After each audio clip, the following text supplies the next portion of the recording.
दोस्तों नमस्कार, मेरा नाम अंबिका है और आप सभी का हार्दिक स्वागत अभिनंदन है हमारे सोशल मीडिया के डिजिटल प्लेटफॉर्म पे।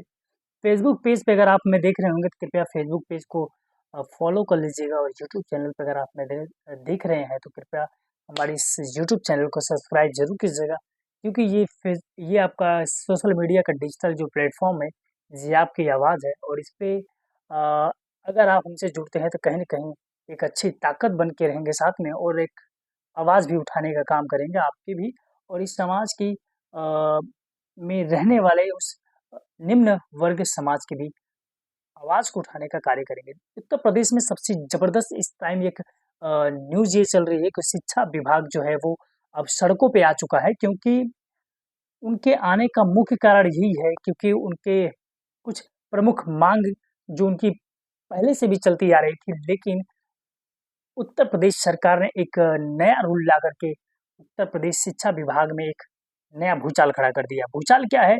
भूचाल बस ये है कि अब जो शिक्षकों को जो अपनी अटेंडेंस जो लगानी पड़ती थी, क्योंकि देखिए बच्चों का जिस प्रकार से एक उपस्थिति पंजिका होती है, यानी अटेंडेंस रजिस्टर होता है, उसी प्रकार से शिक्षक यानी टीचर्स की भी एक अटेंडेंस रजिस्टर होता है, जिसमें से वो आकर के अपनी अटेंडेंस देते हैं।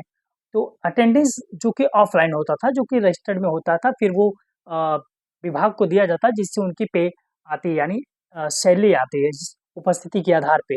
तो सबसे बेहतरीन चीज़ आज की क्या है, सबसे ब्रेकिंग न्यूज़ ये है, कई दिनों से चल रही थी और ईटीवी 9 पे भी ये आज की डिबेट बड़ी ज़बरदस्त थी और पत्रकार महोदय ने भी बहुत ही बेहतरीन तरीके से शिक्षा विभाग के कर्मचारियों का जो उनके मुद्दे थे बहुत ही स्पष्ट शब्दों में शिक्षा विभाग के लिए उठाया और काफ़ी सराहनीय कार्य रहा भी। तो आइए हम थोड़ा-सा प्रकाश डालने का कार्य करते हैं और जानने का प्रयास करते हैं कि आखिर शिक्षा विभाग के कर्मचारियों ने, आखिर शिक्षकों ने सरकार के प्रति मोर्चा क्यों खोल दिया और क्या ऐसी समस्या आ गई कि उनको इस रूल का, इस नियम का, इस आदेश का उनको विरोध करना पड़ गया। तो सबसे पहली चीज़, बड़ी चीज़ है कि शिक्षकों को डिजिटल अटेंडेंस लगाने में जो समस्याएँ, तो मुख्य समस्याएँ जो उनकी थी वो अब सोशल मीडिया से लेकर के डिजिटल नेशनल मीडिया भी कवरेज करने के लिए आ चुका है। क्योंकि शिक्षक जो है इस देश के सबसे बड़े समझ कह सकते हैं कि सृजनकर्ता हैं और उन्हीं उन्हीं के मार्गदर्शन, उन्हीं के बदौलत इस देश का सबसे मजबूत आधारशिला तैयार होती है। तो आइए हम देखने का प्रयास करते हैं कि उनकी क्या समस्याएँ हो सकती हैं। सबसे एक शिक्षक जो थे उनकी मैं बातों को बहुत गौरतापूर्वक देख रहा था, बहुत ही कॉन्सन्ट्रेट होकर उनकी बातों को सुन रहा था और सुनने के बाद मैं वो सारी समस्याएँ खुद लिख लिया, यानी लगभग मैंने 7 पॉइंट लिखे हैं। जो 7 पॉइंट लिखे हैं वो सातों पॉइंट काफ़ी महत्वपूर्ण है, जो कि एक शिक्षकों के जीवन में जो आ रहे हैं, जो गुरुजन हैं, जो गुरु हैं, जो हमारे भी गुरु हैं, जो तो ये आवाज़ उनके लिए भी है और सरकार से मैं उम्मीद करता हूँ और सरकार तक ये अगर आवाज़ पहुँचेगी तो पहुँचाने का कार्य आपका रहेगा। शेयर करना चाहें तो इस वीडियो को ज़्यादा से ज़्यादा शेयर कीजिएगा।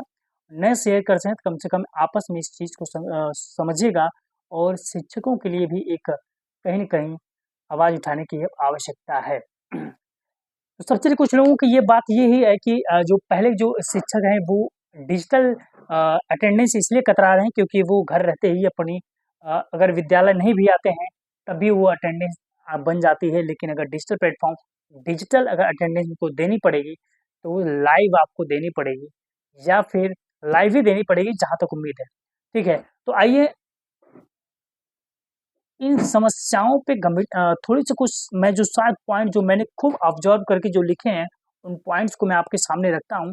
इसके बाद जो आपका विचार होगा आप इस कमेंट्स के माध्यम से वीडियो के इस कमेंट के माध्यम से आप दीजिएगा। तो पहली पॉइंट है जिसमें उत्तर प्रदेश राज्य में 6 लाख से अधिक बेसिक शिक्षक हैं, 6 लाख से अधिक बेसिक शिक्षक हैं, जिसमें से पहले दिन प्रदेश भर में मात्र 6 शिक्षकों ने ही डिजिटल अटेंडेंस लगाई। डिजिटल अटेंडेंस लगी मात्र 6 शिक्षकों ने, बाकी विरोध पे भी रहे। अब सबसे बड़ी समस्या क्या है कि स्कूल में इंटरनेट की सुविधा नहीं है और कई ऐसे स्कूल ऐसे हैं जहाँ पे इंटरनेट की अवेलेबिलिटी बहुत ही ना के बराबर है, जिससे उनको इंटरनेट लगाने में काफ़ी समस्याएँ आ रही हैं और जब तक अटेंडेंस नहीं लगेगा, तो शिक्षक की उपस्थिति को माना नहीं जाएगा। उस शिक्षक की उपस्थिति अगर नहीं मानी जाएगी, तो उनका वेतन कटना श्योर है। ठीक है? यही सबसे बड़ी समस्या है और यही शिक्षकों का, यही हमारे गुरुजनों का, यही टीचरों का सबसे बड़ी समस्या की जड़ है। दूसरी चीज़ ये है कि यह रूल लाने से पहले यह व्यवस्थाएँ सरकार को करनी चाहिए थी। तो शिक्षा विभाग शिक्षकों की ये माँग है कि दूसरी पॉइंट जो मैं ऑब्ज़र्व किया हूँ, जो मेन रियलिटी जो बात है वो यही है, यह रूल लाने से पहले यह व्यवस्थाएँ सरकार को कर लेनी चाहिए थी। यानी विद्यालय में इंटरनेट की, वाईफ़ाई की व्यवस्था कर लेनी चाहिए थी, जिससे उनको अटेंडेंस लगाने में कोई समस्याएँ ना हो। और जब सरकार ने ये रूल ला दिया है तो शिक्षकों में भी भारी रोष हो चुका है, क्योंकि वो पुरानी पेंशनों को लेकर, अपनी पुरानी माँगों को लेकर भी ज़्यादातर आंदोलित रहे हैं और अपनी माँगों को सरकार के समक्ष रखने का प्रयास कर रहे हैं। सड़कों के माध्यम से और मीटिंग के माध्यम से, ज्ञापन के माध्यम से, इन तमाम प्रकार के माध्यम से, मीडिया के माध्यम से भी अपनी बातें सरकार तक पहुँचाने का वे हमेशा प्रयासरत रहे हैं। तो तीसरी पॉइंट ये है कि स्कूल में अच्छी टेबल होनी चाहिए, जिससे विद्यार्थियों को एक अच्छा स्टैंडर्ड मिल सके। तो स्कूल में वाक़ई में, चाहे प्राइमरी विद्यालय हो या 6 से लेके 8 तक के हों या फिर 9 से लेकर के इंटर लेवल तक के हों। इंटर लेवल तक जिस कॉलेज में मैं पढ़ा, सैनिक स्कूल में, स्केप इंटर कॉलेज में, जो कि एक सैनिक स्कूल भी है, जिसमें एनसीसी की एक सबसे बेहतरीन कह सकते हैं कि प्रशिक्षण केंद्र है और 99 बटालियन के द्वारा उनको प्रशिक्षित किया जाता है, जो कि जीडी लेवल के आते हैं और जो बच्चों को सेना के प्रति प्रशिक्षण दिया जाता है, उस कॉलेज से मैं भी पढ़ा हूँ। तो उसमें 6 से लेकर के 12 तक के टेबल वगैरह सारी चीज़ें हैं, कंप्यूटर व्यवस्थाएँ भी सारी चीज़ें उसमें हैं, अच्छे टीचर्स भी हैं और खैर तो मैं वीडियो थोड़ा लेट बना रहा हूँ, लेकिन आज है आपकी 12 जुलाई, एडमिशन ओपन हो चुके हैं उस विद्यालय में। अगर आप गरीब परिवार के जो लोग बच्चे हैं, उस विद्यालय में जा कर के अपने एडमिशन आप लीजिए और बेहतरीन शिक्षा है, क्योंकि मेरी पर्सनल जो मेरी व्यक्तिगत जीवन वहीं पे मैंने अपना जो विद्यालय जो मैंने कह सकते हैं कि मैंने जो अटेंड किया है, मैंने 12th पास आउट वहीं से किया है और मुझे वहाँ की व्यवस्थाएँ अच्छी लगी हैं। जो टीचर्स में जो मुझे पढ़ाते थे वो काफ़ी कुशल टीचर्स हैं। तो ये बीच में मुझे बात में याद है, इसलिए मैं सॉरी, मैं इस बात को रख दिया। तो आजमगढ़ जनपद में स्केप इंटर कॉलेज में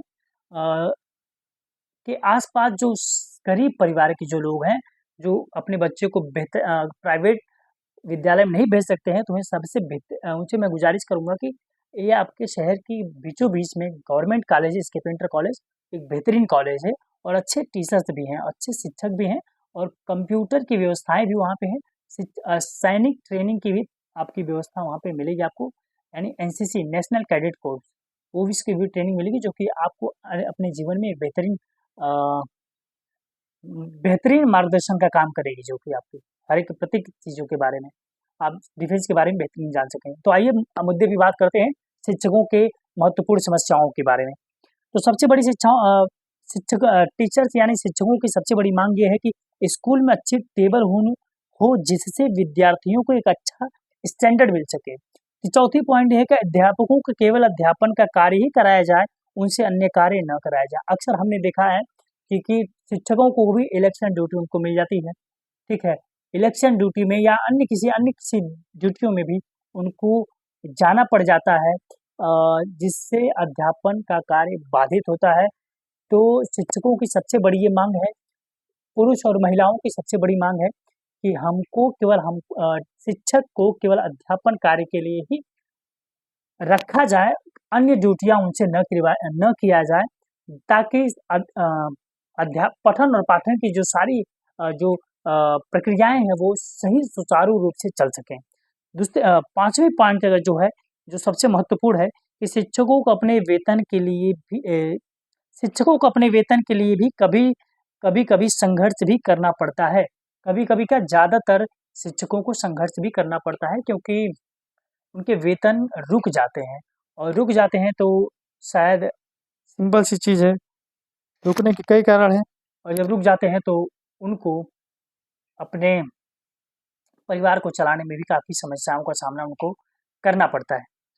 6वीं पॉइंट सबसे बड़ी चीज़ ये है कि बच्चों की किताबें उनको सही समय रहते मिल जाएँ या प्राप्त हो जाएँ। यानी प्राइमरी 1 से लेके 5वीं तक या 6 से लेके जूनियर तक यानी 8वीं कक्षाएँ तक के जो सरकारी विद्यालय होते हैं, गवर्नमेंट किताबें मिलती हैं, जिससे बच्चों को मुफ्त शिक्षा का प्रावधान किया गया, जो कि कांग्रेस सरकार में भी था और बीजेपी में भी इस टाइम है।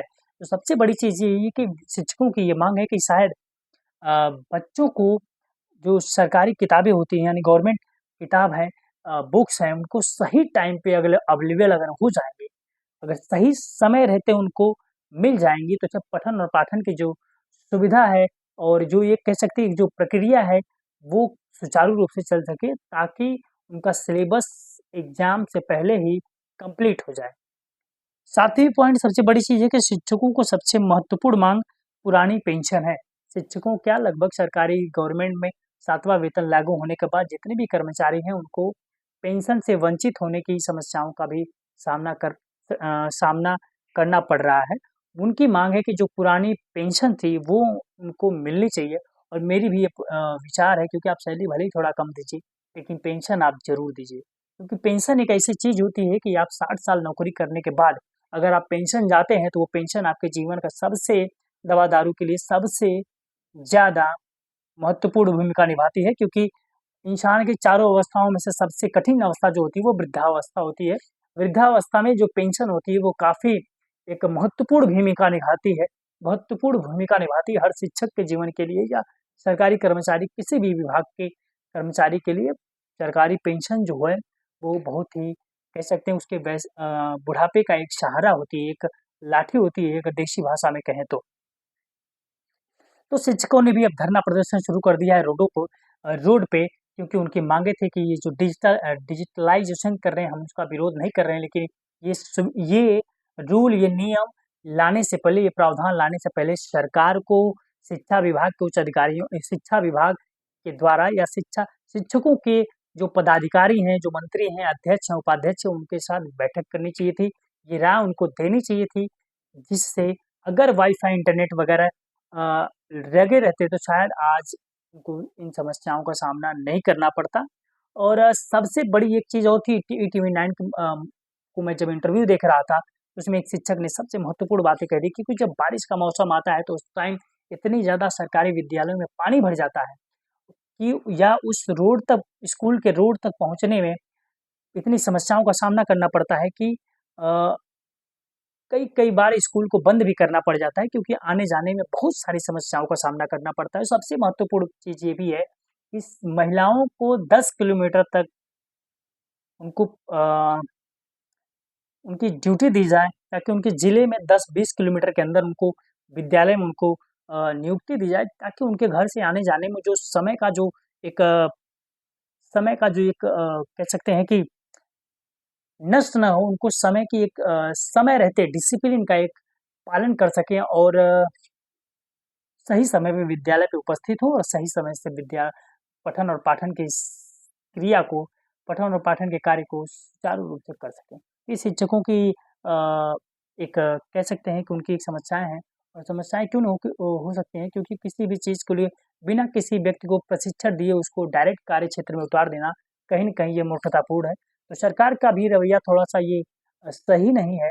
मेरे हिसाब से थोड़ा-सा उनको इस सुविधा अगर वाक़ई में ऐसी चीज़ है तो इंटरनेट कनेक्टिविटी देनी चाहिए। सरकारी विद्यालयों में भी कंप्यूटर की एजुकेशन को ज़्यादा से ज़्यादा बढ़ावा देना चाहिए, जिससे आने वाला युग, क्योंकि जो है समय है, वो एक हाई लेवल का जनरेशन युग चल रहा है, क्योंकि अब सारी चीज़ें जो डेटा है, वो कंप्यूटर बेस्ड होने वाले हैं। सारी एजुकेशन जो है अब डिजिटलाइज़ेशन हो रही है, एग्ज़ाम जो हैं वो भी सीबीटी हो रहे हैं, कंप्यूटर बेस्ड टेस्ट पे हो रहे हैं। तो हम लोग की जो जनरेशन थी, हम लोगों ने अब समय रहते मान लीजिए थोड़े से हम लोग भी कंप्यूटर सीखा, कंप्यूटर सीखने के बाद कई एग्ज़ाम्स भी दे रहे हैं जो कि सीबीटी पे आधारित हो रहे हैं। थोड़ा-सा अब इस चीज़ों पे थोड़ा-सा हम लोग को इतनी कठिनाई नहीं होगी, लेकिन हम लोगों से पहले की जो जनरेशन है, उनको थोड़ी समस्याओं का सामना ज़रूर करना पड़ता है, क्योंकि वो उनके दौर की हिस्सा नहीं थे। वो जो चीज़ें थी, ये आज की जो न्यू टेक्नीक है, वो उनके दौर के हिस्सा नहीं थी। तो ये सारी समस्याएँ हैं और मैं अपनी ज़िम्मेदारी समझा, तो इस समस्या को उठाने का प्रयास किया। शिक्षकों के लिए भी ये सबसे महत्वपूर्ण चीज़ है, क्योंकि अगर अटेंडेंस लगाना या डिजिटल प्लेटफ़ॉर्म को सेट करना अगर सबसे महत्वपूर्ण, अगर मान लीजिए इस 21वीं सदी की सबसे महत्वपूर्ण उपलब्धि है, तो उसकी व्यवस्थाओं को भी करना सबसे बड़ी सरकार की उपलब्धि होनी चाहिए। और विद्यालयों में टेबल, कुर्सी ये सारी चीज़ों को प्रोवाइड करना चाहिए, ताकि एक एजुकेशन का जो लेवल है वो एक अच्छा स्टैंडर्ड क्रिएट हो सके, जिससे उस पे भी रहन-सहन में भी काफ़ी प्रभाव पड़ता है और विद्यालय जो होता है वो पर्सनैलिटी को डेवलप करता है। ठीक है? तो बहुत-बहुत शुक्रिया और इस न्यूज़ को ज़्यादा से ज़्यादा शेयर कीजिए। और शिक्षा विभाग के कर्मचारी तो रोड पे आ ही चुके हैं, अपनी मांगों को लेकर पुरजोर तरीके से सरकार का विरोध कर रहे हैं। अब देखना ये होगा कि सरकार क्या अपने फैसले वापस लेती है या इंटरनेट उनकी मांगों को पूरा करती है। ठीक है? तो बहुत-बहुत शुक्रिया। चैनल पे अगर आप नए होंगे तो चैनल को कृपया सब्सक्राइब ज़रूर कीजिएगा। फेसबुक पेज पे अगर आप देख रहे हैं, कृपया फेसबुक पेज को फॉलो ज़रूर कीजिएगा। बहुत-बहुत शुक्रिया। मेरा नाम अंबिका था और मैंने इस जानकारी को आप तक पहुँचाने का कार्य किया। इसमें कुछ त्रुटि अगर रही हुई तो कमेंट के माध्यम से आप हमें सुझाव भी दे सकते हैं। बहुत-बहुत शुक्रिया। नमस्कार।